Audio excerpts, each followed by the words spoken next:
Welcome. It's nice to see a lot of familiar faces. My name is Robin Lungi, and I am here as a member of the ABA Commission on Homelessness and Poverty.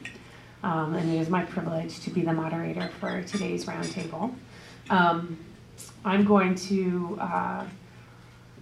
introduce everybody and ask all of you to introduce yourselves, because that's always awesome. And I just want to thank the staff at the ABA Commission on Homelessness and Poverty before we do that, and Amy in particular, because I know she's going to be running to the 8 other things that she's tasked with here. I remember these are long days for the staff, so it's very much appreciated. And I know that we're thrilled to be here. So why don't we go around and have everybody introduce themselves, and then we'll come back and I'll introduce my fellow panelists. Why don't we start here? Hi, my name is Samantha Williams. I'm actually, or was, the summer law clerk for the ABA Commission on Domestic and Sexual Violence, and feeling very fortunate to be able to be here. So thank you. Good afternoon, I'm Fatima Suarez, and I'm the executive director of a private nonprofit in El Granada. So we deal with safety net services, and domestic violence is one of the things that we deal with. Hi, I'm Marilyn Hedrick. I live locally, and I'm here just as a grateful participant to observe. My daughter is interning with WOW in DC and working with Robin, so she sent me this invite. Good job. Mom, free lunch. She didn't say that, I know. And we aren't mentioning the money that your daughter and I have paid you either. My name is Rebecca Henry, and I'm the Deputy Counsel at the Commission on Domestic and Sexual Violence, and very happy to be here. I'm Alan Bailey. I'm a family lawyer from Anchorage, Alaska, and a former member of the Commission on Domestic and Sexual Violence. I'm currently liaison from the ABA Family Law section to the Commission. Good afternoon, everyone. I'm Vivian Welgo, Chief Counsel with the Commission on Domestic and Sexual Violence, as well as the Task Force on Human Trafficking. I'm Debbie Siegel. I am the outgoing chair of the Commission on Domestic and Sexual Violence. I'm David Martin. I'm also a member of the Commission on Domestic and Sexual Violence. I'm a prosecutor from Seattle. I thought I was David Martin. I'm Angela Vigil. I am also on the Commission on Domestic and Sexual Violence. I'm going to hopefully try to follow Debbie as chair next year. I sit on the Children's Rights Litigation Committee for the section of litigation, and I'm a practitioner at Baker McKenzie in Miami. Hello, my name is Amy Wharton-Noel. I'm the director of the ABA's Commission on Homelessness and Poverty, and I also direct the ABA's Coordinating Committee on Veterans Benefits and Services. Hi, my name is Kavita Sriharsha. I'm on the Commission on Domestic and Sexual Violence, as well as the Task Force on Human Trafficking, and the Executive Director of the Global Freedom Center, which offers human trafficking training and technical assistance. I'm Katie McGovern. I'm a staff attorney at Pine Tree Legal Assistance in Portland, Maine, and a member of the Commission on Homelessness and Poverty. I'm Christy Steyer. I'm a 3L law student at the University of North Dakota, and I'm the incoming liaison from the student law. Yay! Good afternoon. My name is Renato Schietta. I'm a commission member on homelessness and poverty, and also an attorney with the Legal Aid Society of Orange County in Southern California. I handle a lot of homeless veterans issues and domestic violence issues. My name is Angela Grotto. I'm here as a newly licensed attorney. I'm trying to get some more information. I did some work with VAWA victims in San Diego. My name is Christy Whitehorse. I'm the managing attorney of a DV agency in Oakland, California called the Family Violence Law Center. We do both crisis and relocation emergency services, and then the legal department, which we do the civil restraining orders and some family law. And seeing Vivian and Alan like in person, because we use that the listserv all the time. I feel like I'm seeing celebrities in front of me. I think that's what you look like. That's fantastic. Hi, my name is Yoko Ferga. I may be the only non-lawyers here, but spouse of ADA member, and by profession I'm a social worker. The reason I'm interested in this one, because I used to do court-ordered domestic violence treatment in Denver, Colorado, and it's an ongoing problem. I've attended so many of your seminars, and I've been learning quite impressive, so I appreciate being able to attend this one. Hi, I'm Dion Roberts, and I'm happy to be here. And I am Executive Director of Mary Elizabeth Inn. We are a permanent supportive housing facility for formerly homeless women. And we partner with, one of our partners is a department on the status of women for about, we have about 17 units that are set aside specifically for women who are exiting DV shelters.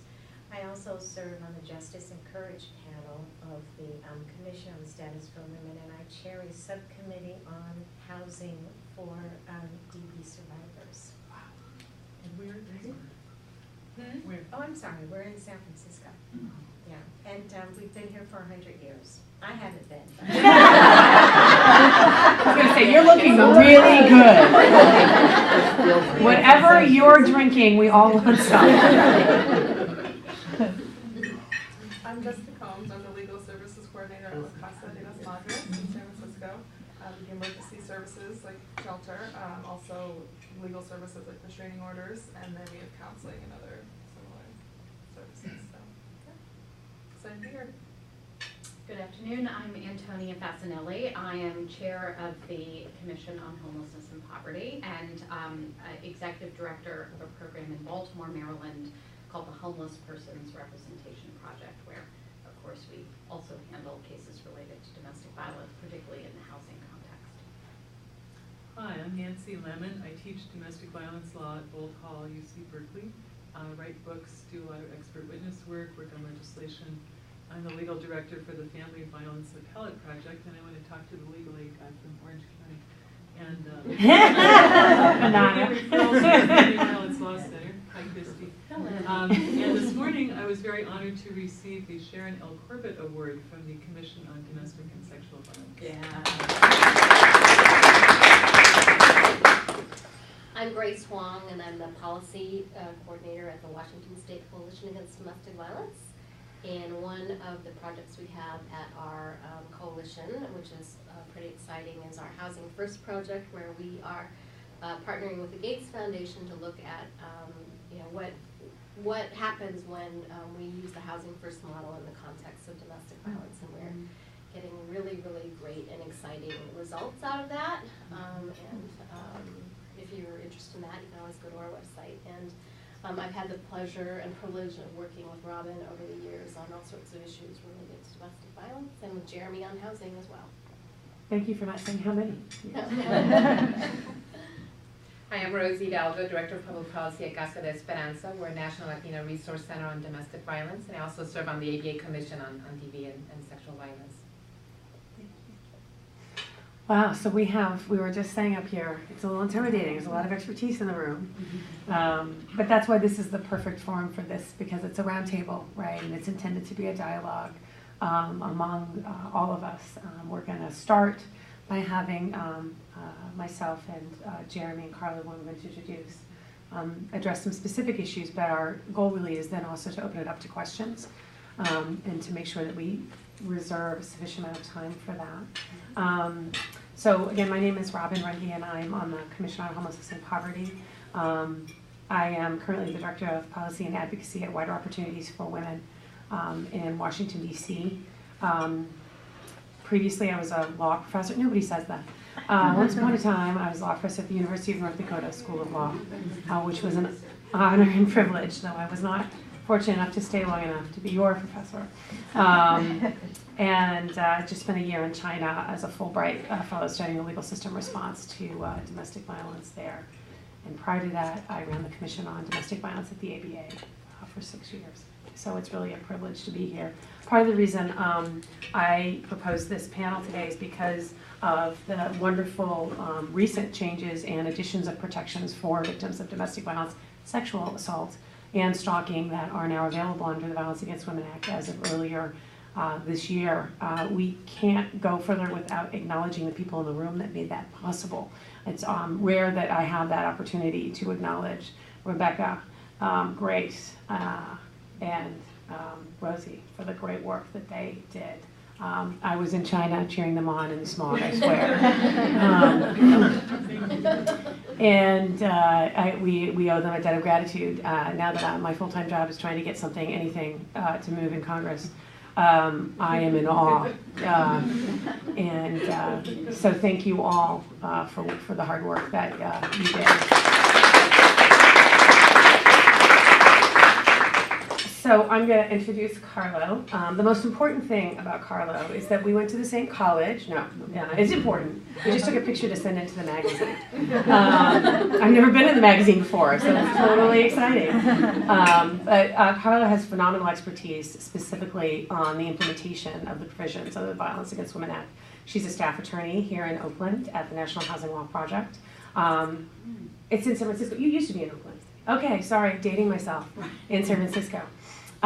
Focuses on housing issues impacting survivors of domestic violence, fair housing and civil rights, with a focus on language access matters in the context of HUD subsidized housing.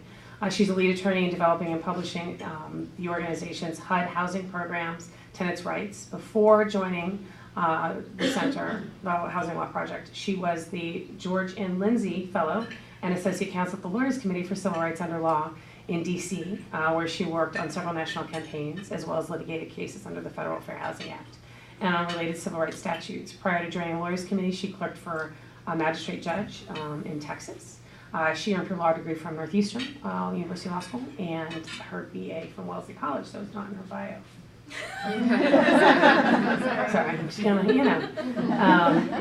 and so I don't have a bio for Jeremy, which is awesome because I've known Jeremy for 18 years.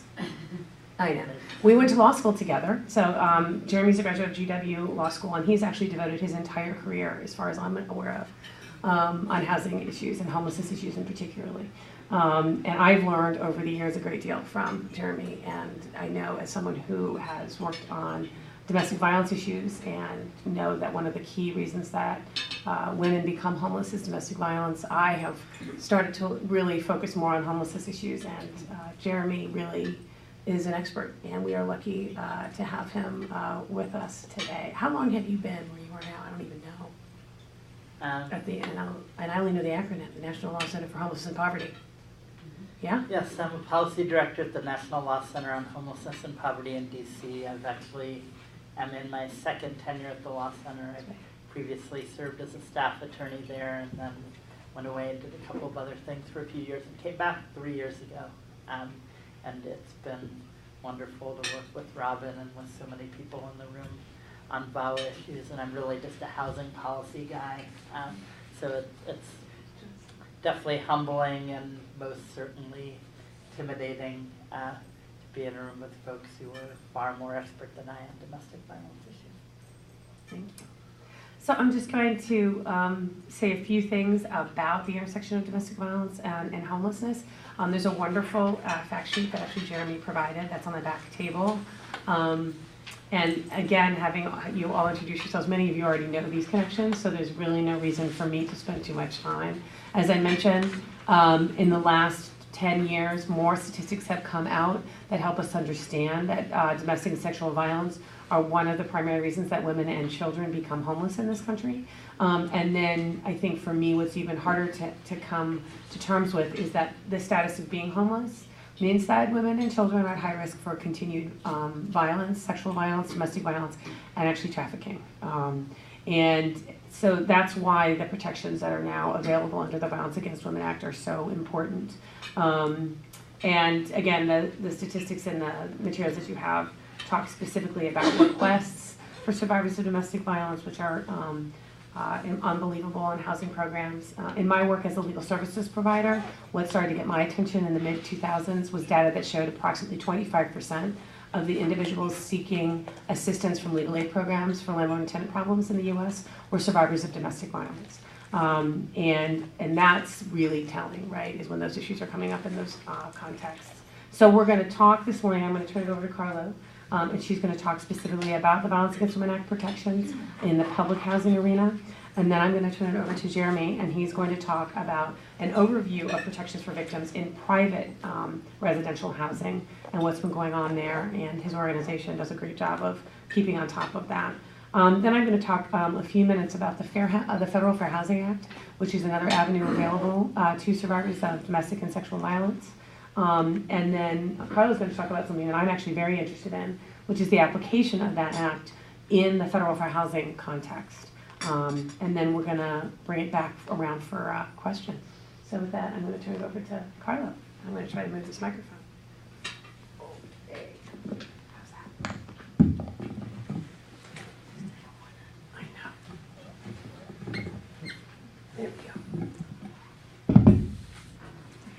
Thanks so much, Robin, and thanks so much to the ABA for organizing this roundtable. We're really excited about having this opportunity to talk about VAWA 2013 and some of the related issues under the Fair Housing Act. So part of my job today is to provide you with a very brief overview of VAWA 2013's new housing protections. My organization, National Housing Law Project, we usually do an annual training, a webinar in the form of a webinar on VAWA for OVW grantees, folks who get funding from the Department of Justice Office on Violence Against Women.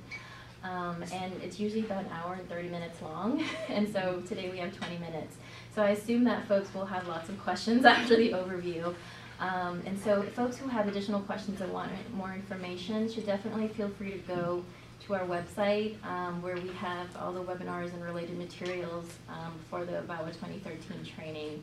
That's nhlp.org/OVW grantees, and you can get more information there.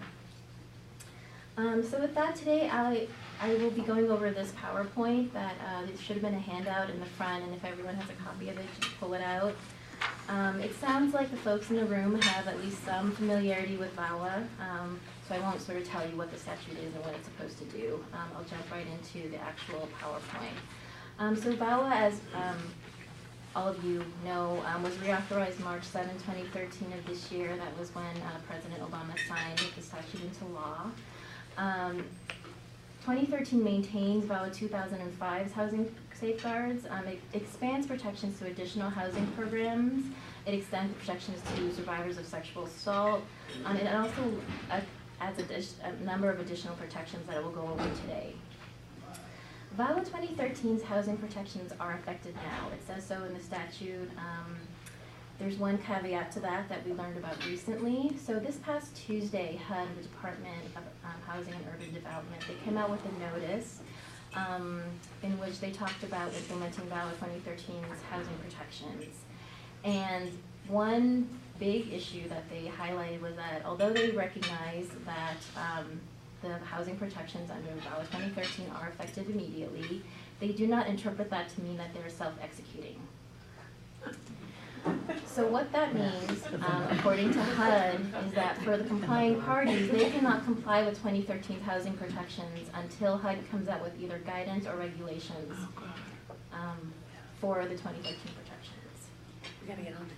So based on the reaction in the room, this news was a bit of a shock to the survivor advocacy community. That's not how we've interpreted VAWA 2013's housing protections. And so we have a question to the General Counsel's office at HUD about exactly what was the thinking behind this. And hopefully we'll get an explanation soon. I think Jeremy has an email out to them. Yeah, actually I have a conference call with them on Monday. Oh, okay, all right. So we'll see. So this will all be fixed by Tuesday? Yeah, pretty much. So the notice came out this past Tuesday. There's a comment period that lasts 60 days. So according to my counting, that actually falls on a Saturday, so that's October 5th. So I don't know if that means the comments are due on that Monday. Is that how it works, Jeremy? I think so. Yeah. Okay. So we will definitely be commenting about this self-executing issue as well as a number of other issues that are raised in light of the new protections under 2013. But folks here definitely, if you're interested in commenting or have the ability to, you can definitely join. We have a national VAWA housing group that talks quite frequently, and we work quite closely with one another. So if you're interested in participating in that call and organizing some comments collectively, please contact myself or Jeremy. We're both on that in that group. Just a note, HUD's final implementing regulation to implement VAWA 2005, they are still in effect. So they cover, as you know, public housing, project-based Section 8, Section 8 voucher program, and then under the regulations, they also cover Section 202 housing for the elderly, as well as Section 811 housing for the disabled. That remains unchanged. Those regulations are in effect. So now I'm on slide 4. I wanted to provide one slide for you where basically it summarized everything sort of in shorthand, what VAWA 2013 continued and the new protections. So I'm going to go over fairly quickly the continuing protections because I'm assuming that most people here have some level of familiarity with those protections, and if not, again, go to our website and get the additional information. So the protections, so VAWA 2013 continues the following. Protections for survivors applying for HUD subsidized housing, so the folks under the housing that I just mentioned, public housing, Project B Section 8, vouchers, 202 and 811, they're still covered. Protections against evictions and subsidy terminations, again, you can, under 2013, you cannot evict or terminate because of someone's status as a victim. Facilitates safety moves for survivors with Section 8 vouchers. So that pertains to the portability aspect of folks who have vouchers. That's written in the regulations, that's still in effect. There's also the exception under the regulations where normally a person with a Section 8 voucher, and so just to give a little bit of background, a voucher is a subsidy that HUD gives money to a PHA, and a PHA doles out to various recipients, and it's something that's portable. They can take it with them, then go to another jurisdiction with the public housing authority that will take the voucher and go live there. So say I'm in San Francisco and I'm a survivor and I would like to go live with my sister who is in Sacramento because I just feel safer there. If the Sacramento Public Housing Authority will take that voucher, I can do that. So in the normal regulations, it says that folks who are in the first year of their lease for a voucher with a landlord, they cannot take that voucher and go somewhere else with it. There's an exception for survivors if they are leaving because of violence that is committed against them. They can take that voucher during the first 3 months, 6 months, 9 months, and leave, and that's perfectly fine. And so that right is still in effect. Permits lease bifurcation to remove the perpetrator from the unit. So 2013 continued the ability for a public housing authority to say, I know about violence in this unit. There have been a lot of complaints from the survivor. It looks like if I just bifurcate the lease, separate it out, then we can come to a resolution. That is in effect. The rules for proving DV, domestic violence, dating violence, or stalking, they're also still in effect. That pertains to the documentation aspects. So under 2005, housing providers can take at a survivor's word that they are a survivor. If all they have is verbal testimony, that's fine. Or they can ask for additional documentation that's written. So they have to put in writing that I want additional documentation. Then the survivor has 14 days to provide that documentation, and that can come in 2 forms. It can come in a self-certification form that HUD provides. It's available in different languages online. Or they can get third-party documentation. So folks who are from qualified third parties, and there's a list in 2005 that indicates who that can be. It includes attorneys, certain social services workers, certain counselors who work with survivors also are on that list. Certain medical professionals are also on that list. So VAWA 2013 continues that as well. The obligations for the Public Housing Authority to include plans and goals describing public housing programs to assist survivors is also still in place. So this pertains to the annual plan and a 5-year plan that public housing authorities have to submit to HUD in order to get funding. And so in these plans, they have to have basically list how they're going to deal, what kinds of services they're going to provide survivors. And that remains untouched under 2013. The second part of the slide is about the new provisions, but because it basically is a summary of everything that I'm going to go over in the subsequent slides, I'll just skip this for now, but know that I'm going to be going over them. So we are now on slide 6, and we're going to go over the new safeguards. So here you have a chart. The programs on the left side are the ones that were covered by 2005, continue to be covered by 2013, and the ones on the right cover the new housing programs. So the big ones that I'll highlight, just because in terms of units, they're adding a lot of units to VAWA's coverage. So the Low-Income Housing Tax Credit Program, which is actually not a HUD program, it's a program that is administered by the IRS under the Department of Treasury, and that is the single largest subsidized housing program we have today. Currently, there are about 2 million units in the country. Annually, about 100,000 units get added. This is huge. It's great that it's covered by VAWA. There are a number of implementation issues that will arise because IRS, the way they sort of handle the program, it's a little bit different than how HUD or RD, Rural Development, which is also covered, their programs are also covered here, has dealt with their housing programs. And so we've talked to them and we're going to continue to work with them on those issues. So I'll go over just briefly sort of the new programs. Section 236, multifamily rental housing, 221D3, below market interest rate. These are the mortgage side assistance that HUD provides, you know, the owner with a certain amount of mortgage assistance, and in exchange they agree to make the housing affordable. Home, housing opportunity for people with AIDS. The McKinney-Vento programs, and I don't know if you have a few words about that, but they're primarily homelessness programs. Okay, does that wrap it up? Okay. And then all of the multifamily programs under rural development, which is part of Department of Agriculture, are also covered. So I think Jeremy and I guesstimated that about 4 million new units are now covered nationally. Yeah, we think it's going from about 1 million units to about 5 million. Okay, so who is protected under VAWA 2013? I'm really glad that these slides are in color, so happy, because I forgot to specify that they need to be in color. Everything from here on out that is in red is new to VAWA.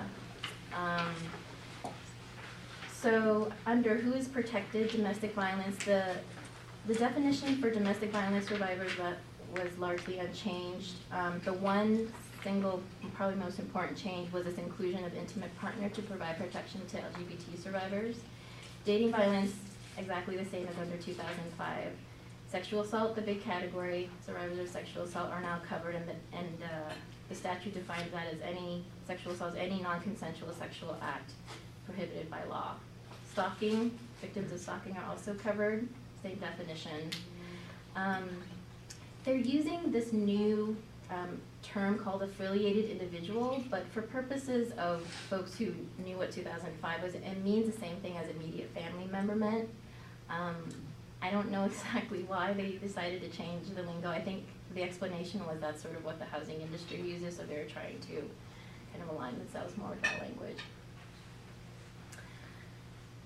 Okay, so on slide 8, we're talking about removing the abuser from the unit. So under 2005 and also 2013, there was this ability for Public Housing Authority or Section 8 landlord to bifurcate a lease. What's new in 2013 is that folks who are remaining in the household, so say you have a household where you have the perpetrator, the victim, who's the wife, and then a child. And so the landlord decides, or the Public Housing Authority, okay, I'm gonna bifurcate this lease. And so you, perpetrator, you have one lease, and survivor and daughter, you have another lease. For one reason or another, the only person who was on the lease and who was on the subsidy was the perpetrator. The wife was not on there. We see this sometimes with vouchers. And so what this law, what 2013 now says, is that if the person who was evicted, perpetrator, was the only person who was on that voucher, now what you have, the survivor has, is the right to establish eligibility for that voucher. And if for some reason she cannot establish eligibility, she has the opportunity to find other housing elsewhere and be given reasonable time to relocate for eligibility under other housing programs that are covered by VAWA. Does that make sense? Mm-hmm. Yeah, it's a lot. And there are definitely implementations on this issue. I recently did a training for the Oakland Housing Authority for their Section 8 leasing staff, and what they really honed in on was two things with this provision. One was the sole tenant language. For them, that was very confusing. If you read here, the individual who's evicted is a sole tenant eligible to receive the housing assistance. For them, that meant, well, if the perpetrator is the only person who's eligible, why are we even talking about the other people in the house? If they're not eligible, they're not eligible. We can't change that. So I think it's generating some confusion. The interpretation I have is the way I said it. It doesn't mean that the survivor could not be eligible or the children couldn't be eligible if they're of age and meet other requirements. Yes. In that, the way you just presented it, it's that the PHA must provide an opportunity to establish eligibility. First level, second level is either time to move or move to another HUD program or whatever. Is that indeed the way it's written, that that the housing authority must establish eligibility first? Or it's an either or? It's an either or. It's not written as a hierarchy. Okay. There's some discussion in the national group about whether or not, there's also this language in here about giving reasonable time to move. And so in our comments to HUD, probably what we'll emphasize is they'll need a period of time to establish eligibility, and then they'll also need a reasonable time to establish, to find other housing and establish eligibility under that housing. But it's not clear in the statute. Also, just a quick question too, there's always a possibility that the spouse or the other partner may not be eligible for a voucher.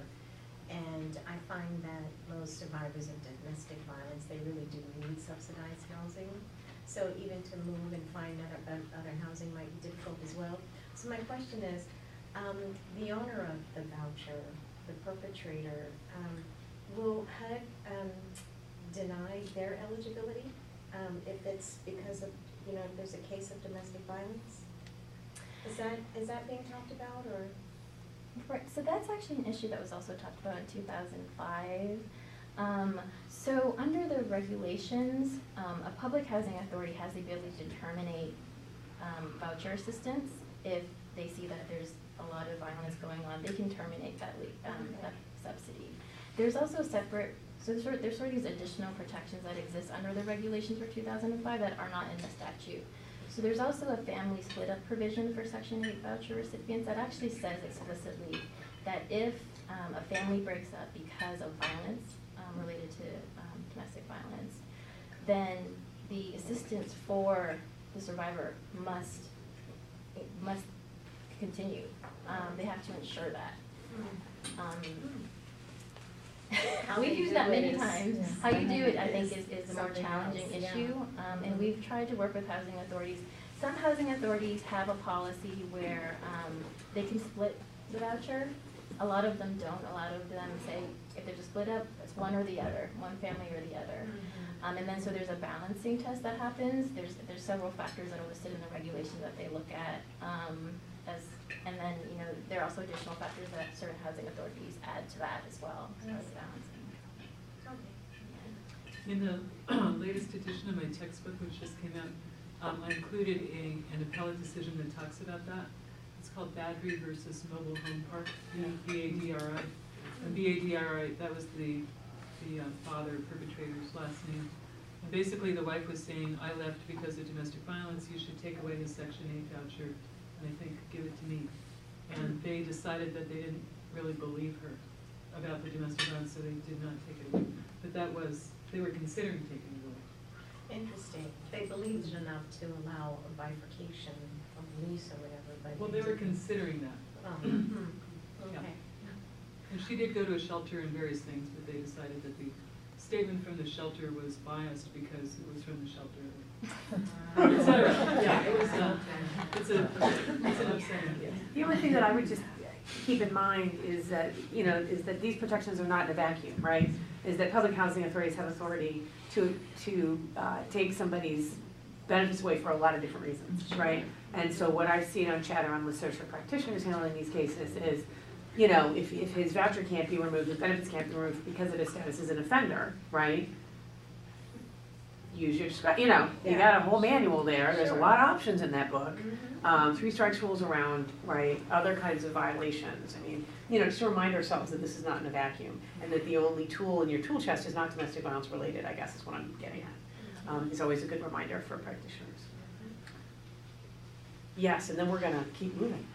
Okay, I'm sorry. No, it's good. I hope I don't take, I do one counseling at the homeless women's shelter, and particularly seeing this lady, African-American lady, and she's been subject to stalking by a university professor, and she contacted local police, campus police, and also FBI, and they don't take her seriously. And what is happening is stepping up now. So this professor hires young people and kind of talking about them now. Apparently, he paid for the HUD. She lives in a Section 8 housing, and they pay, this professor paid maintenance man. So when she was away, they put devices so they can hear what she's doing, and she's recording. So local police came and they said, "Woman, police." I said, "Oh, no, I don't see anything." I said, here's a painted different, because they cut it and put device so they can hear what she's doing, and he can record it back. And the water, when she's even flushing toilet, I mean, this is going on. No one is taking her seriously. Now, she's a HUD tenant. Can she, she, legal aid is very limited, what they can do, there's no help. HUD, can she contact HUD lawyer or the regional director of HUD? Because this is a violation of tenant's right? Right. Yeah, you have a variety of things, right? Sorry, that's a crime. Yeah. We should definitely talk more about the facts and see who we could get to help her. There might be a variety of other organizations that have the resources to help her, even if it's just, with an administrative complaint of some sort.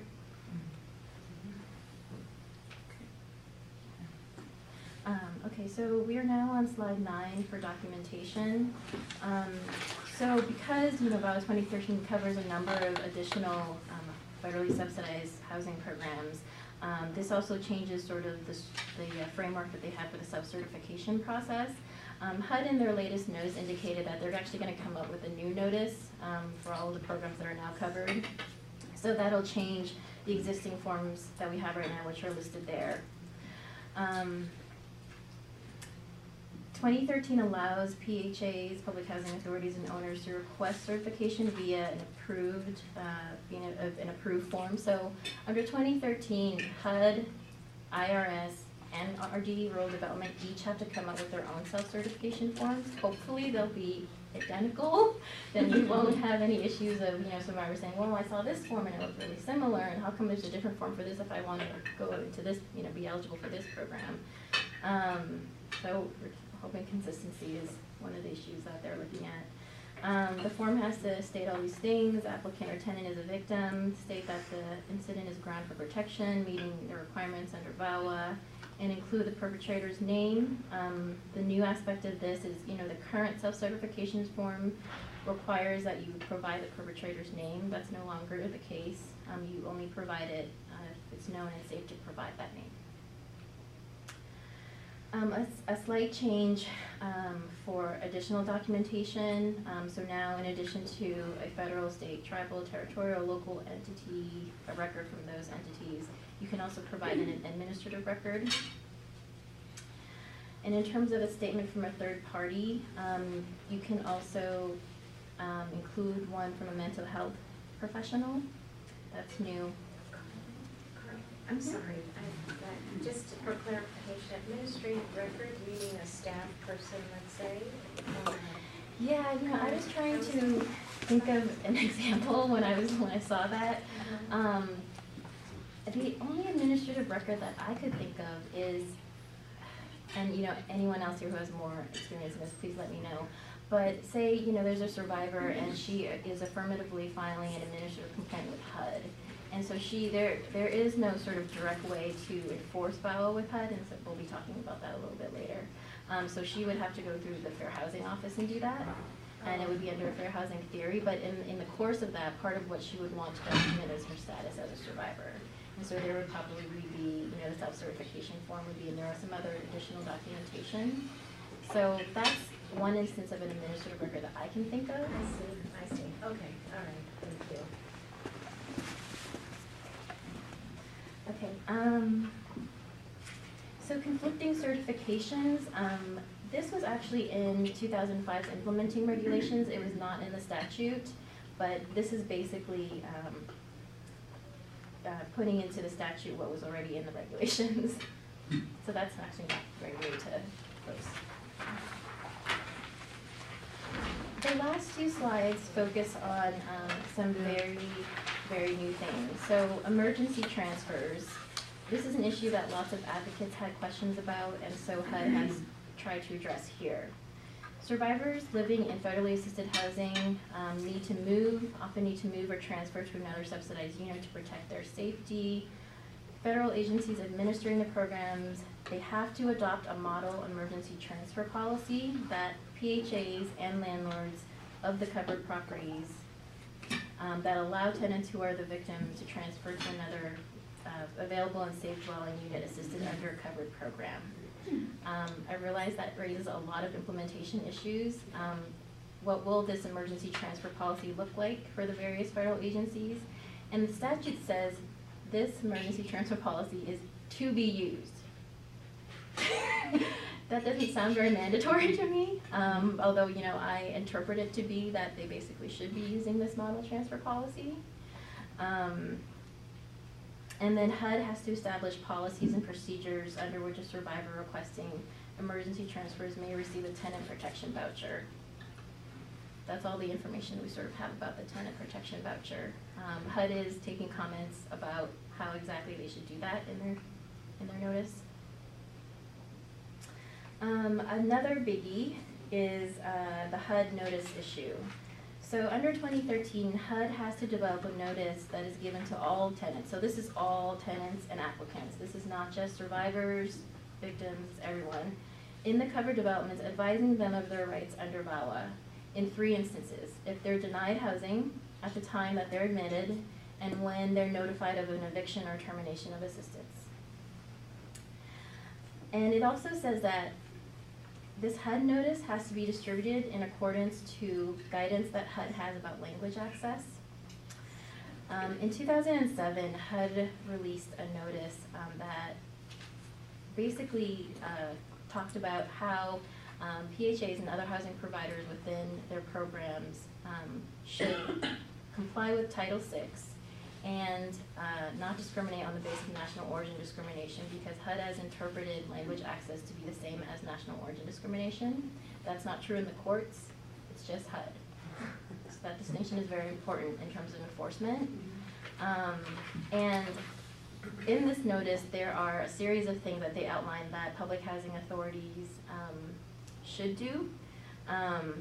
So among these things, they say that, you know, the housing provider should do is, you know, do this 4-factor analysis that will tell you, 1, whether or not you have language access issues that you should address, 2, what they exactly are, and 3, whether or not you have the resources to actually address them. The notice is written in the form of guidance.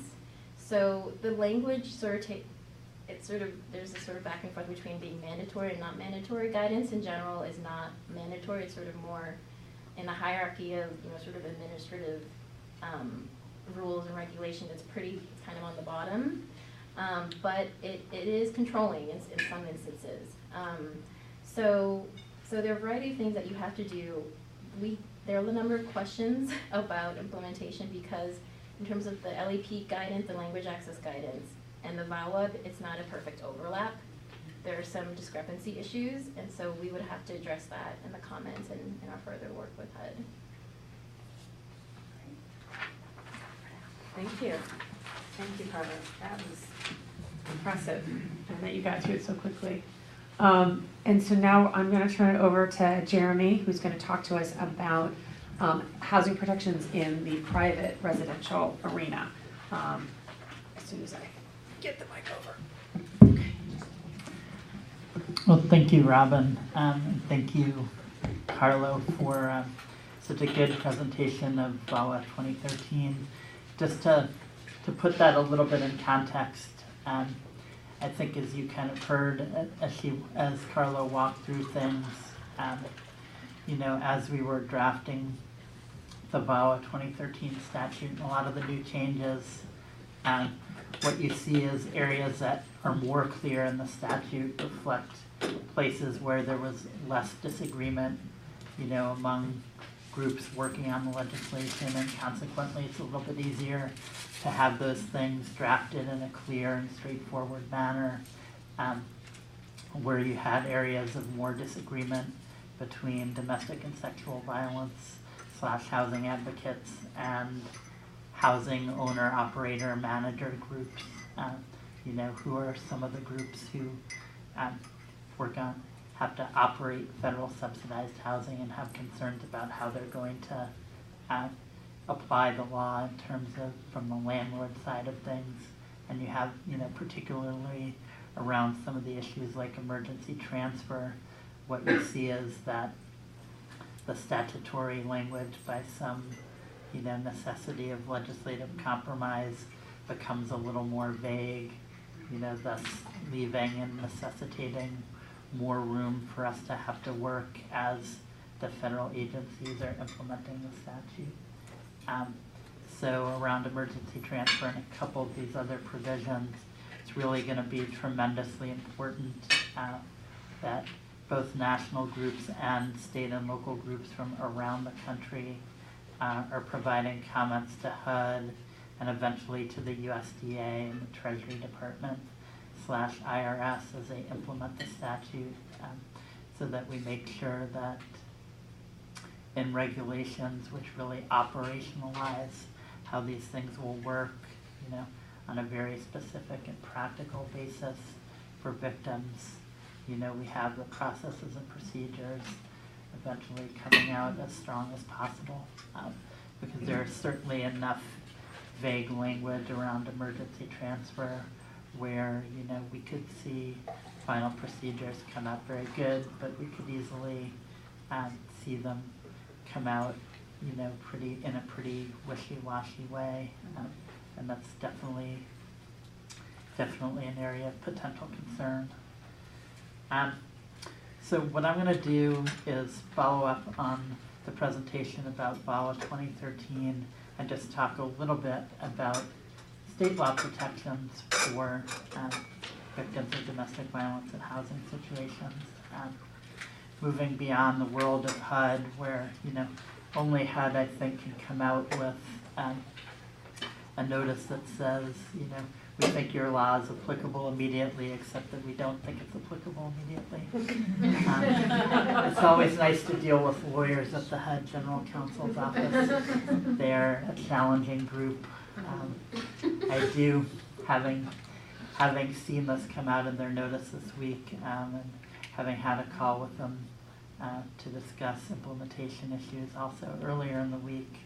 Fortunately, the General Counsel's folks who were supposed to be on the call didn't make it somehow, but we have followed up, and I do have a follow-up call with them on Monday to try to figure out why they would say that that the provisions are both applicable immediately and not applicable immediately. So, of course, what I bring to the table here is not as much experience as many people in this room in working on issues of domestic and sexual violence. I'm a housing policy guy and a homelessness policy guy, and around 10 years ago,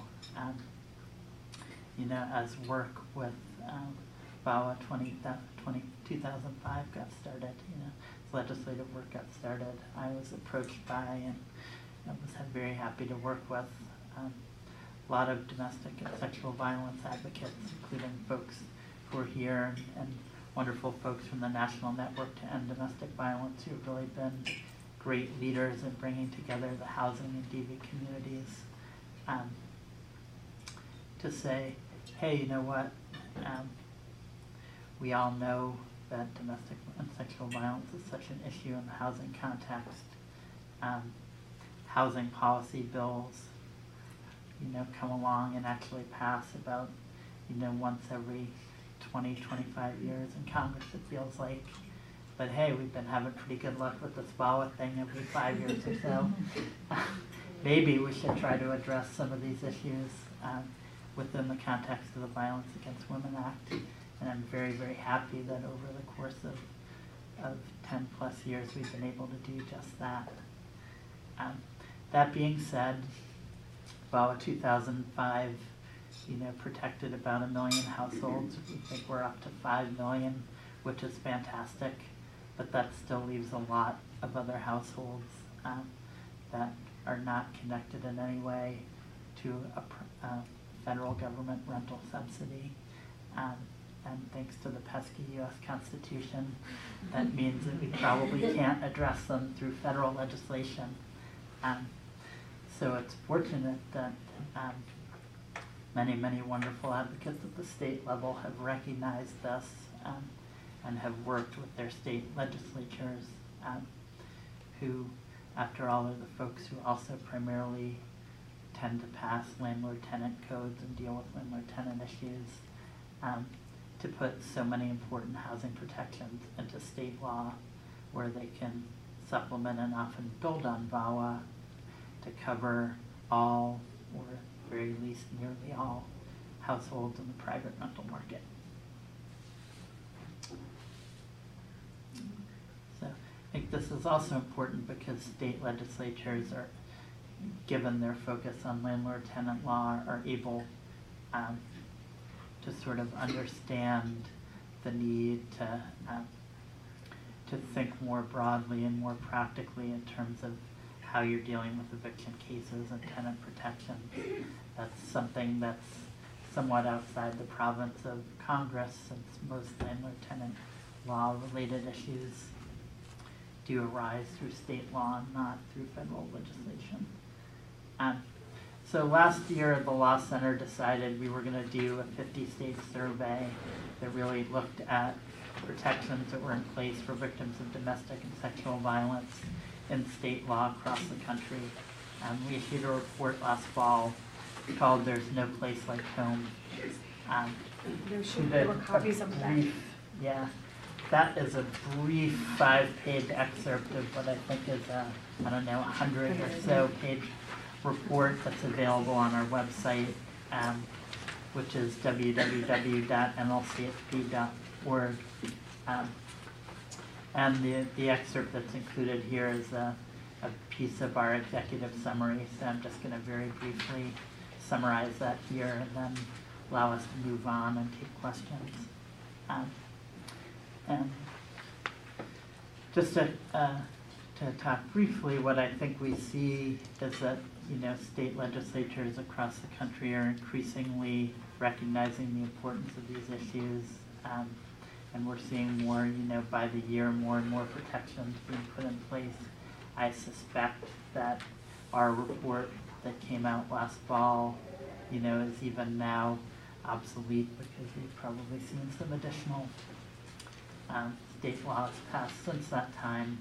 But what I wanted to do today was just give kind of a summary of some of the more common protections and roughly how many states have included those in state law, and then sort of gone in order from some that are the most common to some others that are less common and perhaps a little bit more innovative and haven't been adopted in that many places yet, but would and will make great models for advocacy in other states. So, starting with some of the more common provisions, we have seen about 80% of states that to this point, amazingly not 100, but 80% of states that have adopted provisions allowing courts to exclude the perpetrator of domestic or sexual violence from shared housing. A couple of the statutes that I particularly like, one, the law here in California, which specifies that, and this gets to something that Carla talked about also in the VAWA context, perpetrator can be included even if the perpetrator is in fact the only person, household, who's listed on the lease or mortgage. And in Indiana, in fact, perpetrator, even while excluded, can potentially be held liable for rent payments.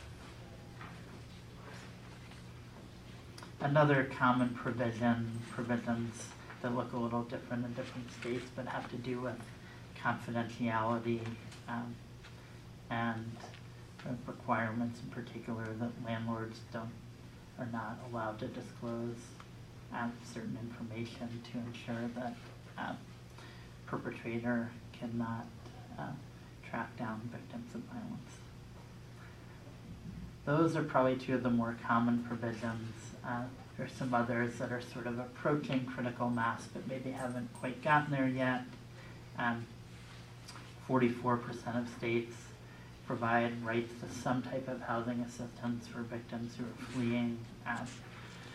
Obviously, it's critical to put victims into a stable housing situation as soon as possible. I was actually unaware of this one until they did the survey, but certain states, there are requirements that emergency shelter be provided. In Florida, they actually provide relocation assistance of up to $1,500, potentially up to 2 times in a lifetime. New Hampshire requires that state loan first month's rent and security deposit money to survivors living in a number of different situations, which happily go beyond just a state of literal homelessness, living on the street or in shelter, to also include people living in hotels, motels, or bouncing around to, from place to place between staying with friends or family. Yes? I have a question about the relocation money. We have that in California through victims of crime money, but are you talking about something that's different than the victims of crime money? I'm not actually certain of that. I'm not sure where that fits into the state law. It'd be nice if But it I were can- broader, yeah, and we I can didn't have check to on that have for you. actually a police report and even pending charges. So another piece of VAWA, which is starting to also be adopted in the private landlord-tenant context, early lease termination provisions. A good model, I think, is the law in Illinois where victims are required to provide notice within 3 days but can vacate and terminate their lease without a penalty. And similarly, states are starting to also look at situations where the landlord has the opportunity to either exclude a perpetrator from the residence or keep a perpetrator as part of the lease, but bifurcate the lease to ensure that the victim no longer has legal liability for rent payments. In a number of states, about 30% now have statutes that address the issue of lock changes to protect the safety of victims. And those can operate in a couple of different ways. Certain states, landlords are actually required to change the locks at the request of the victim. In others, survivors are actually authorized to change the locks and notify the landlord. That being said, in most places, tenants are actually often responsible for the cost of changing the locks, which is not ideal, but certainly the ability to do that is important. I will say one thing that's proved instructive and shows that we have kind of a long way to go is we've been doing some work with the Uniform Law Commission, which is working on revisions to the model state landlord-tenant code, which is a provision that as states work on revising their landlord-tenant laws, they often consult the model code just as they do in other areas of the law. And when we talked about the lock change issue with the ULC commissioners who are drafting this, who, dare I say it, unfortunately are a bunch of folks who, while well-meaning, are also not particularly practitioners. They're more law professors and folks who don't see these issues play out on a day-to-day basis. When we talked about the lock change issue in terms of including that as part of the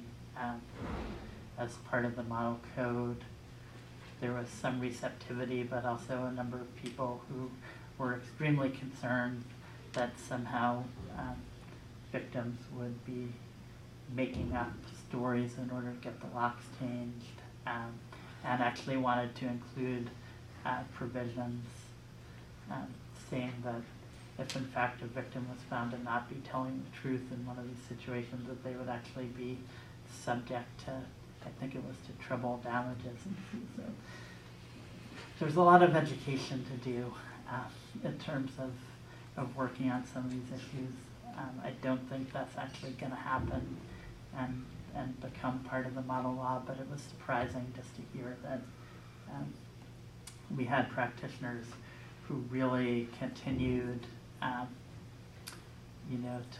to go down a road which I think is just patently absurd, but just to think that in a lot of these situations, victims of domestic and sexual violence are making up those accusations in order to somehow terminate a lease or get their locks changed or do something advantageous to them in the landlord-tenant context.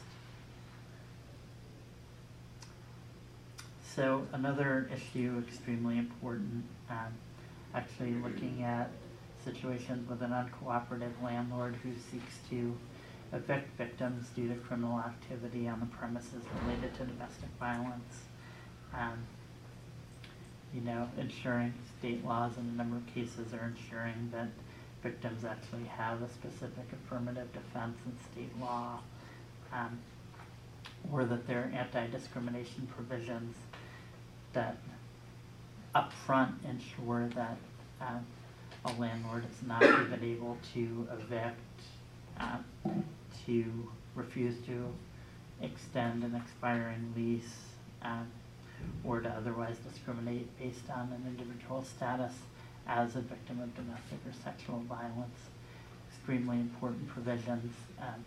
We see in so many cases that just as in the public housing or Section 8 context, a landlord's view of these situations is they're a nuisance, there's been violence on the premises, potentially damage to the premises due to domestic violence. They're looking for any strategy they can find to get what they perceive to be a problem tenant out of their housing unit. It's good to see that we are recognizing that in situations of domestic and sexual violence, the problem individual is the perpetrator, not the victim. And we need to make sure that the victim does not lose their housing because of the activities of the perpetrator. Another one that we've actually seen disturbingly come up recently in Pennsylvania is this notion of lease provisions which actually penalize a victim of crime if they contact police or other emergency assistance. It's almost incredible that people would actually implement these types of statutes, but they are being implemented in leases where landlords say that if you as a tenant call police and they're sent to the premises on more than 2 occasions or 3 occasions, that constitutes a violation of a lease that can make you subject to being evicted. There was a recent Pennsylvania law on this that has been challenged in court, I think successfully, is still pending. Happily, there are states who have focused affirmatively in state law on preventing these provisions from being included. So Oregon actually prevents, not only says that a landlord can't do this, but also allows a tenant to sue for damages if in fact they do. Texas law makes any such lease provision void, and also allows for some opportunity for a tenant to recover damages. Can I ask a question about that? I worked on a homicide case where the woman who was the defendant who killed actually another woman said that she couldn't leave her Section 8 housing, so it was under federal stuff, because if she had called the police on this guy, then she would have been evicted, and she couldn't ever find anything that was as good in terms of a good place for her family. And I didn't know if that was actually a valid thing for the Public Housing Authority to have told her. So, facts where she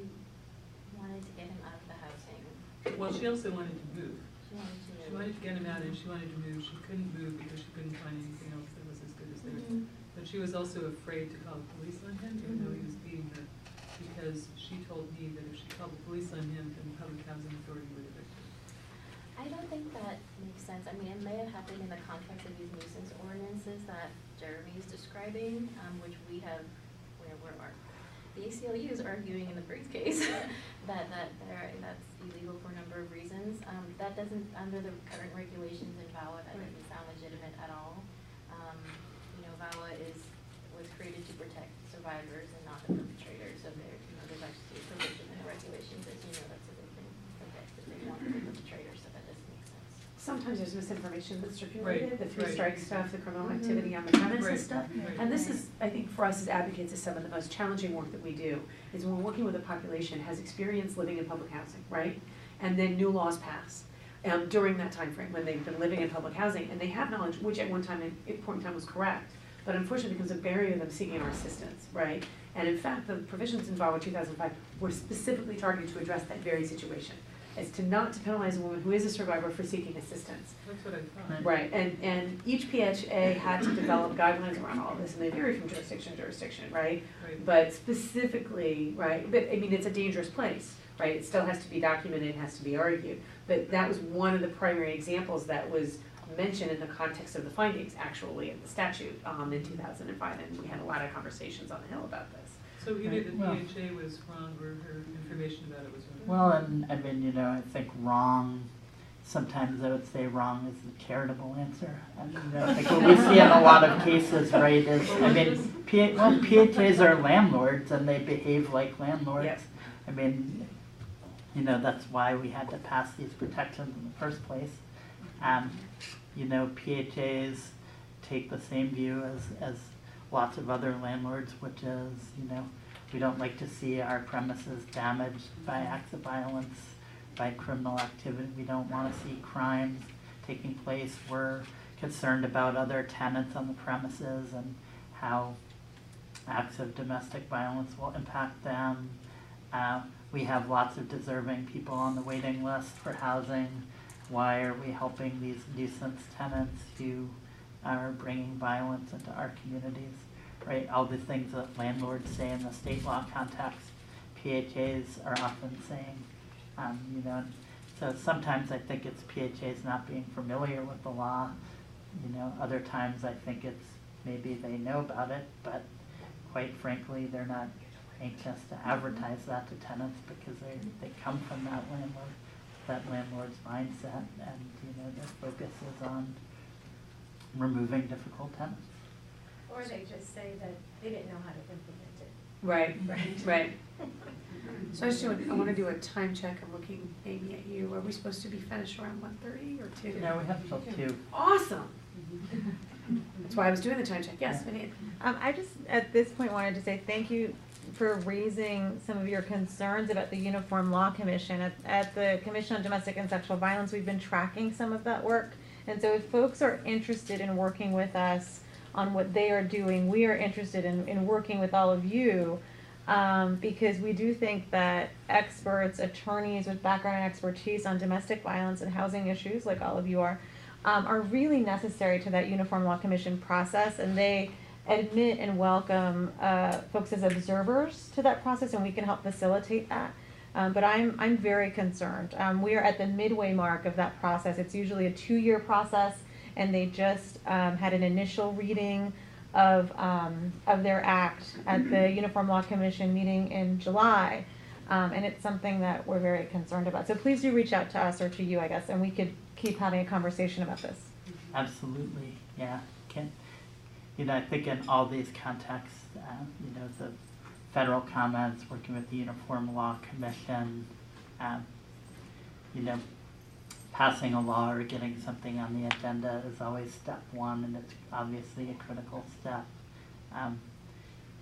Implementing and all the details can be the place where sometimes wonderful advocates who have gotten the policy passed in the first place occasionally think that that's the end of the story, and then we find out that things get that we're well-meaning get implemented in a way that can range from not so good to absolutely disastrous.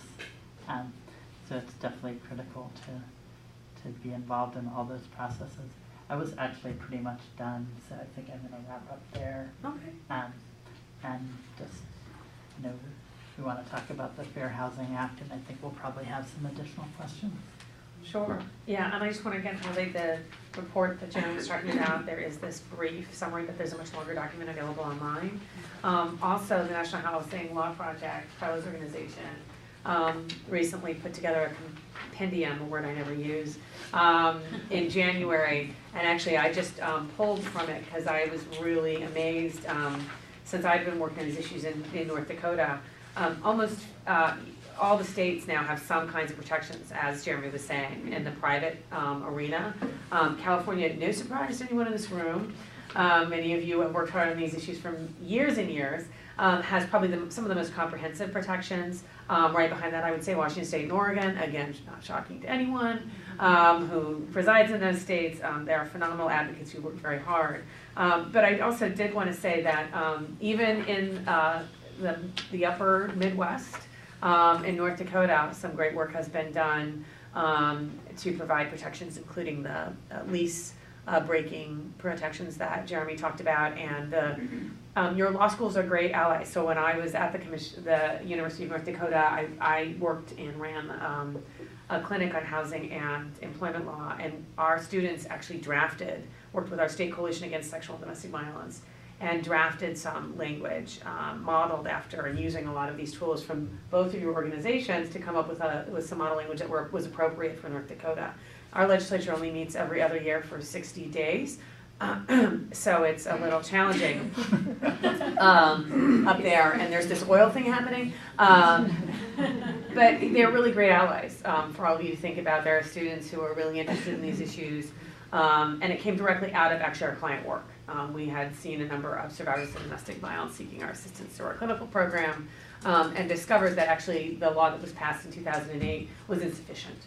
And so the idea was to go back and work on it, and the state coalition brought that to our attention. So there's great work going on. As Jeremy, yeah. I guess I will just say one last word from kind of a legislative perspective in working on these issues. I view it as, really a resoundingly non-partisan issue and an issue of protection of victims of crime. That's how we treat it. And I think that, that is an effective framing for working with legislators of both political parties. I think that's awesome when it works. More power to you. So as Jeremy said, the other place that there are protections to be had for survivors of domestic and sexual violence is the Federal Fair Housing Act. And the Federal Fair Housing Act, for those of you who are not familiar with it, is a statute that actually prohibits discrimination based on the standard protected classes that we're familiar with, including sex.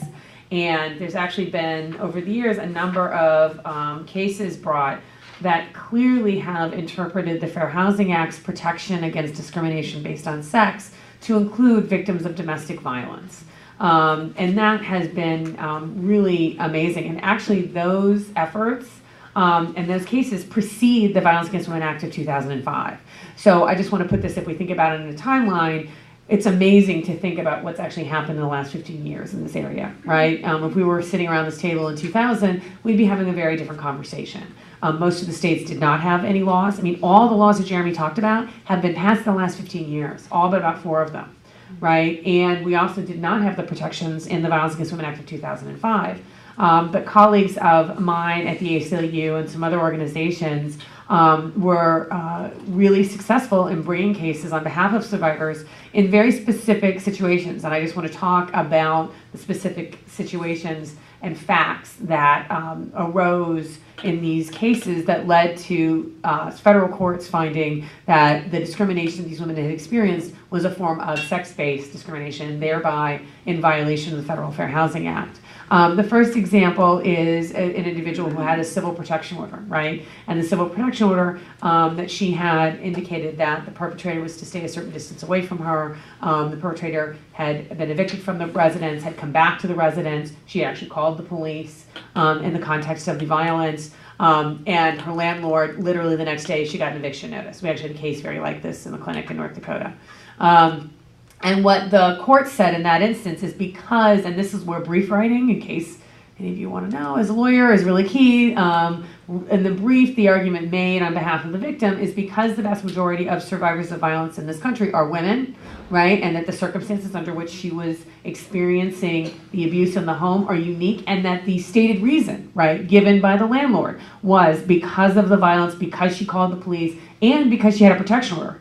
And these were actually facts in the record, right? That was discrimination based on sex, okay? So you see what I'm doing here, I'm narrowing the holding, right? As we would say in the legal system. Now, fortunately, since that first case, there have been 2 other cases that have been brought, and those are fairly, I think, integrated now and are used fairly successfully, I've seen, by lawyers in the private sector dealing with private landlords in those narrow circumstances, right? So again, I just highlight for you facts, right? So it's not enough. We had a couple of cases come to the clinic that were just not enough, right? You know, the landlord had not asserted those reasons. It wasn't close enough in time.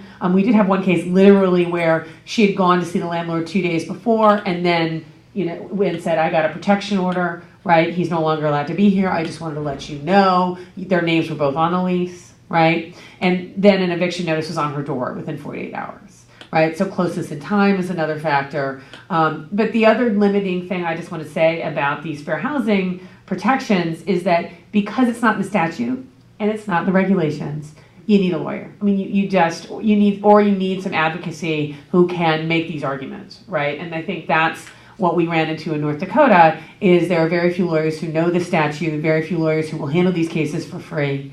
And so that's why we actually started looking more toward the protections and relying more on the protections in the public housing arena under VAWA, and actually started looking at expanding our state level protections under the state statute. So I just give you that background to explain kind of the way these things fit together, right? And as a practitioner, how I look at that, right? If someone walks in my door, the first thing I'm trying to figure out is public-private, right? Who's on the lease, right? And then going down my questions about the facts and what the landlord allegedly said to her, and vice versa. But I think it's always best if you have private legislative protections on the state level, and I think that's why we've seen such an explosion in the last 15 years, as Jeremy described. The last thing I want to say about this is that at the same time we've been trying to increase protections in the employment context parallel to this, and we have had not nearly the level of success as the housing rights advocacy community for a variety of reasons that I'm happy to comment on later. But so that's in the interest of time, actually, and because we have Carlo here, I want to then talk about another way that those fair housing protections actually have become very useful, as I understand it, in terms of enforcing those Violence Against Women Act protections. So I'm going to turn it back to Carlo.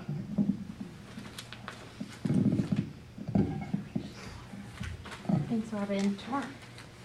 So we are now on slides 13 and 14 of the PowerPoint. And so just to give you a little bit of background, for those of us who practice in this area, there is no explicit private right of action given within the statute, either 2005 or 2013. So there is no explicit mechanism that says, hey, you survivor, you have been harmed, and you want to seek damages, and you can, there's now a private right for you to go into court and you can sue as a plaintiff. There's nothing in there, there's no language about that. So that has been troubling in terms of folks who, see a violation and they want to do something affirmatively about it. But there are various ways to enforce VAWA, both affirmatively and defensively, and I just wanted to kind of talk about them a little bit. So there's no explicit private right of action under 2005 or 2013. There's no case that I know to date that has ruled on whether or not there is an implied right of action under Court v. Ash factors or under 42 U.S.C. 1983, which is it's considered a direct private right of action. But no court has ruled on it. I think the closest case that's come to it is the Meister case that came out of Kansas. It's Meister v. Kansas Housing Authority. For those who want the legal citation, 2011 U.S. District Lexus 19166, District of Kansas, February 25th, 2011. It did not rule on it. It considered it in the context of a 1983 action and said, well, you might have a cause of action, but because you are also asserting the Federal Fair Housing Act and this case falls under that, we won't get into that right now. So maybe they were lucky enough to get a liberal judge, and the judge decided, this is not a battle I want to weigh today. There's been some discussion about whether or not 2013, I didn't mention this in my overview because it gets a little technical. What 2013 did to VAWA's protections is it basically, 2005, basically attached all of VAWA protections onto housing statutes, existing housing statutes. So the public housing statute, Section 8 statute, it just attached it all on. 2013 took away those, stripped all of those provisions, kind of reorganized them and put them into a newly created section within VAWA itself. So some people have argued that part of the reason why 2005 would not be privately enforceable is because it was attached to these housing statutes that had certain sections that federal courts had interpreted to be not enforceable. So arguably, this thing that, in some parts there was some rights creating language, in other parts it was sort of more kind of wishy-washy, it was debatable. There's a stronger argument now that there might be one under 1983 or implied rights. You'd have to do the analysis and argue and write a great brief. But there's some people who have argued that based on the way that it's written right now, the mandates, there's a strong argument for 1983. Awesome. On the bad side, I guess this, at least on an initial call, the fact that the statute was codified differently was HUD's argument, at least at the first level, for why it might not be self-executing. Yeah. So we may have succeeded in part and harmed our cause in part by reorganizing. Yeah, there's an interplay between 1983 analysis and the availability of the administrative complaint process. So basically, if there is one, you don't get a private right of action. So we gotta talk about that. We gotta figure that out. So the context that we usually see VAWA is in the context of evictions. We work with National Housing Law Project is a technical assistance center. We're a support center. We work with primarily legal aid attorneys who spend most of their time on housing eviction issues. And so the way that we see these protections come up is in the context of eviction defense. So a landlord housing authority is trying to evict or terminate assistance for a survivor because of some incident that has happened related to the violence. And so at the hearing, she's asserting and saying, hey, VAWA.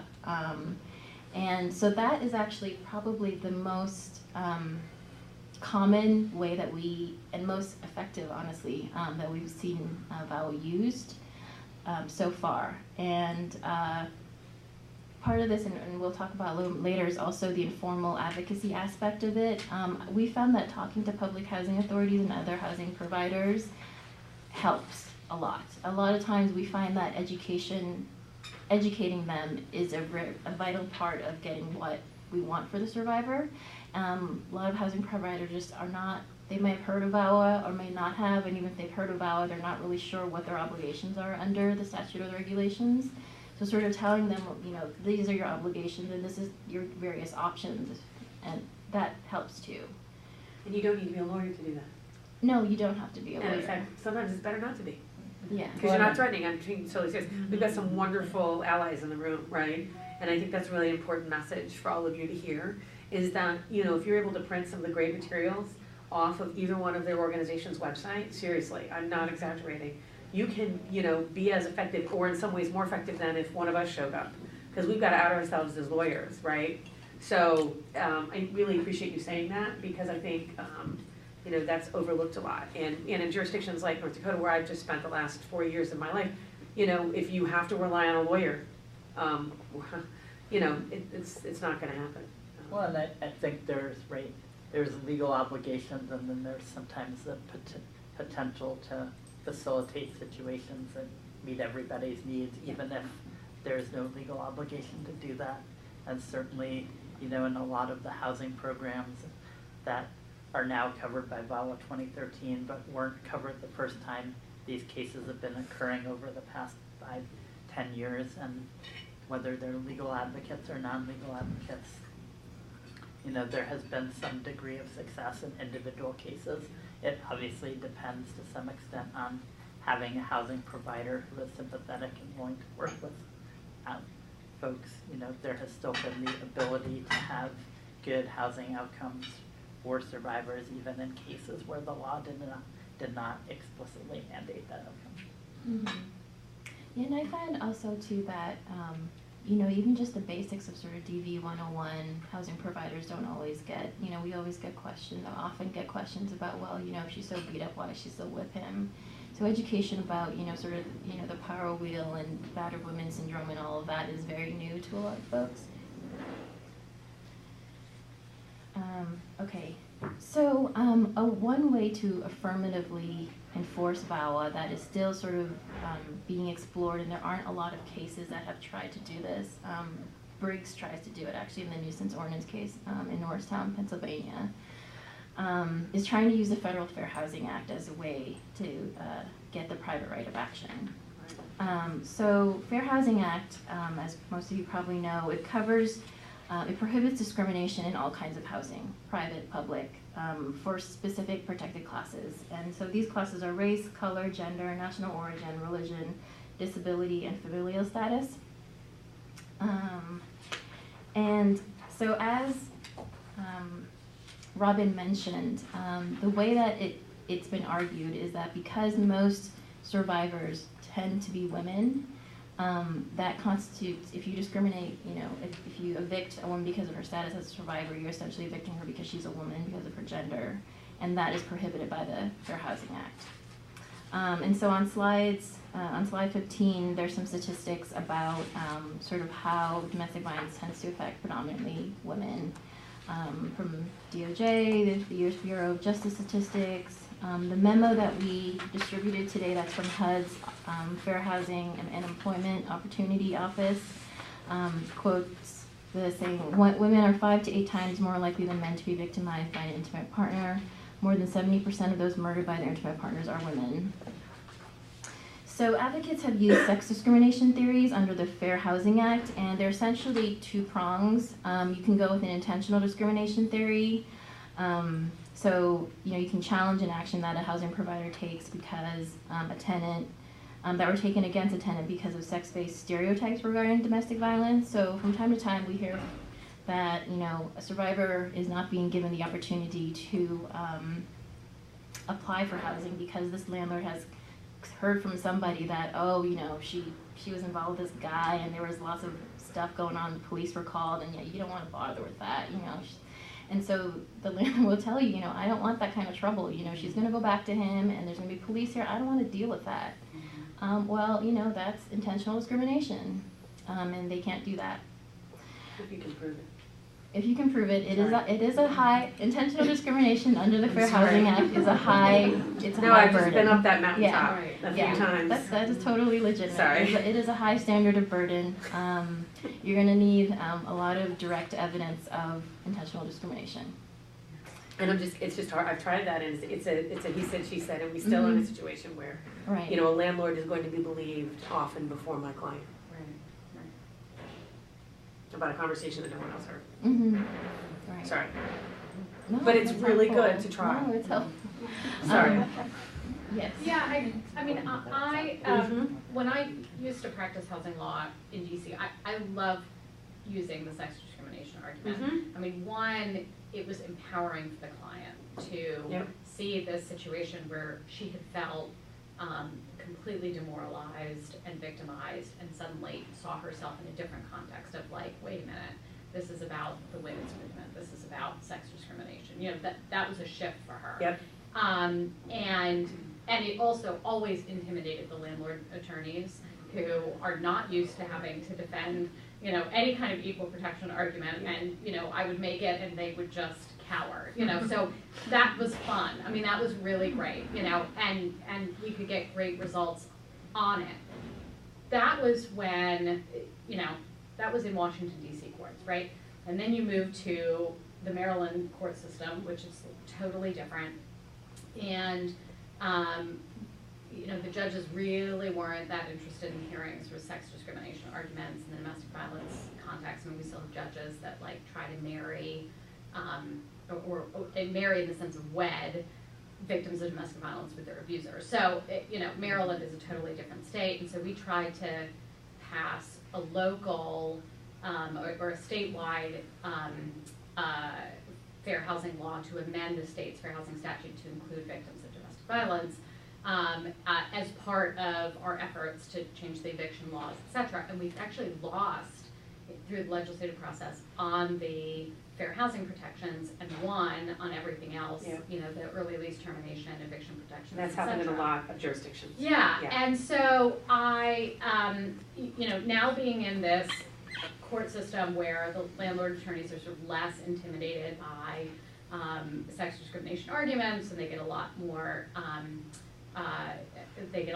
attention from the judges for, you know, poo-pooing those arguments, and we haven't been able to get this passed yet. I'm sort of interested on the federal level, you know, are there efforts to sort of add victims of domestic violence to the Federal Fair Housing Act to address this?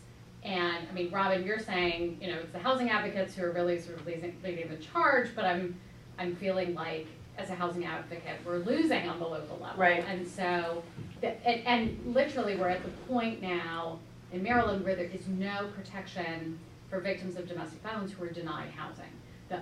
You know, the only protection that they were going to get in terms of a housing admissions context denial was going to be that state fair housing protection. Yeah. And they don't have it. Yeah. So, I mean, you can prevent their eviction, sure, but once they're already out, they're never going to get into another housing unit. Right. And that's the sort of crazy situation. Yeah. So, you know, we are all sort of saying, you know, what can we do on the federal level about this now? Well, I mean, I can just, as someone who's been trying to do the equivalent for title on the employment side for 15, no, what year is it? Since 1995, I've been trying to add a protected class to Title VII, essentially. And everyone laughs me out of the room. And so we've been trying to do it as a standalone bill, part of the Violence Against Women Act, to prohibit discrimination in employment based on your status as a victim, okay? And I'm not old yet. I've got like 50, based on longevity in my family, I've got like 55, 60 years left. And, you know, it's a long life. And in all seriousness, in the discussions that I've had over the years since 1994, there's always a parallel discussion about the Fair Housing Act, right? Okay. Always the statute, because, and I should explain, these statutes operate very similarly in many ways, right? And so it's not uncommon that the advocate community, at least, brings these things up in the same discussion, right? What has been interesting to me is that now I'm the one bringing it up in those conversations, and here's why. Because people say, well, we have VAWA now. So in a weird way, you have an interesting thing going on, right? People point to VAWA and say those protections are out there, those expansions have happened, right? You know, and so hasn't that taken the heat off? And then I counter and say, but we have seen a speedy expansion in housing protections, private housing protections on the state level, which often is a tipping point for federal legislation, right? So to give you an idea, about 25 states passed the Family Medical Leave Act, right, before we got the federal one, right? And so there's a tipping point that we look for on the federal level to try to move things. And we are way past that tipping point for lock changes, right? So this is what I was going to get at. We're past this tipping point in the housing arena for victims of domestic violence for the things that Jeremy described really well, right? He went through kind of what the housing protections look like on a state level. What you did not hear him say was the majority of states, in fact, I think you said it was like 20 some odd %, Wisconsin being one of them, go Badgers,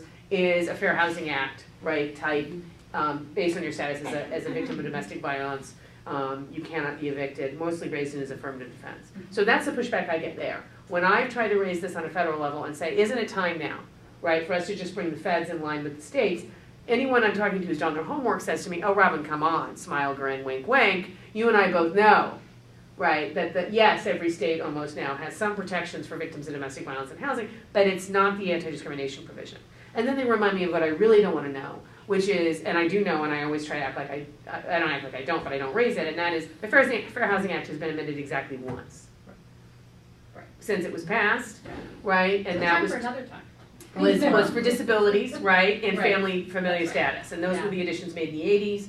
And you know, and then I say, well, it's been a few years, right? I do one of these shruggy things, right? That's a long time ago. Tries to do that. Yes, and so you start to see, and I was going to ask Jeremy to talk about that, in other arenas trying to chip at this away because we can't do a frontal assault on the Fair Housing Act or Title VII for that reason. And I mean, frankly, with at least one branch, but probably both on the Hill, I'm not super confident that encouraging many members of Congress to remind themselves about the Fair Housing Act and what it protects is particularly wise, because at the end of the day, we might find it protecting less than it does now. That's right, that's true. We are in a repeal situation, right? Yes, Camilla. I just wanted to share two things. You know, one is, you know, the thought that since I've been a trial judge for 12 years, I mean, the propensity to have the kinds of cases, housing cases, because that's my docket, is domestic violence, you know, some felonies, lots of misdemeanors, and landlord-tenant matters. The majority of times, we don't have lots of cases that are coming before us that are landlord-tenant matters that these issues are raised, whether it's a tenant holder over, wrongful detainer, what have you. So the concern that was just expressed, you know, one of the thoughts that I would have is, in most states, and Maryland's not exclusive to that, working with House of Ruth, working with the Homeless Representation Project that we have in Maryland, to work collaboratively before the legislative session to say, what more can we do? Because I think that they have made, you know, between the 1 and 12 years I've been sitting, a lot has changed. So I think that collaborative, we need to do more. And judicial educationists should be at the height. I mean, one of the things that you just provided was the 50 state study. Yeah. So, you know, it's working through judicial education to advise that, you know, what does your state look like? You know, what is that equation? And oftentimes, before things get to us, there's the ombudsman, because I didn't really understand the Section 8 housing and how to apply it. And it's a very complex scheme. Yeah. And so you're asking, you know, when somebody who has 570 rent cases in a given afternoon to be cognizant of the 4 or 5 that may have some overlay, and most of the times those persons don't have an advocate. We don't have really a housing court advocate program in Maryland. So I think there's a lot that we can do collaboratively to sort of bolster that process. So. Well, and Pamela, you raised a really good point, which is, I did find this to be the case in North Dakota, which is how are the judges, you know, we have expectations, but how do we expect you all to know all of this, right? So one of the things that we did successfully in North Dakota is update the bench book on domestic violence. You know, and now it's electronic, so we can actually just update the housing chapter, for example. You know, so that's one thing. And then the other thing is that I just fought really hard. Actually, it wasn't really a battle. After the first time I got invited to speak at the annual judicial training conference, right, is I would just call up the person who ran it, you know, because I knew she did it twice a year, and I would just say, you know, there's some new goodies. I'd be happy to come down. You know, I can drive 5 hours in the snow, no problem. You know, and I think that's something actually as an advocate I overlooked a lot. You know, it's a different, I think as a professor you have a different kind of relationship. But I appreciate you raising that, right? When we're talking about implementation issues, you know, I think we have allies on the bench sometimes that we don't know about, and that we need to think about how to, you know, when we are in gray areas, right? I mean, or in areas that are new, to think about it from that perspective as well. I'm doing a time check, and I want to be just sensitive and aware of everybody's time. It is 2 o'clock. Needless to say, we had more wonderful things to hear from Carlo. And I think what we'll do maybe is work with Amy to see if 2 things could happen. One of which is if you did register today, I know she's got your information, and we could send out our any other materials that we have that we've gotten to. But I think actually you've got all the PowerPoints. And you've got contact information for all of us. And as Carla said, a lot of her materials on her organization's website, and a lot of the materials that Jeremy cited to in his presentation are on his website. Thank you all for coming today. This was you. great. And I just want to thank Jeremy, Carla,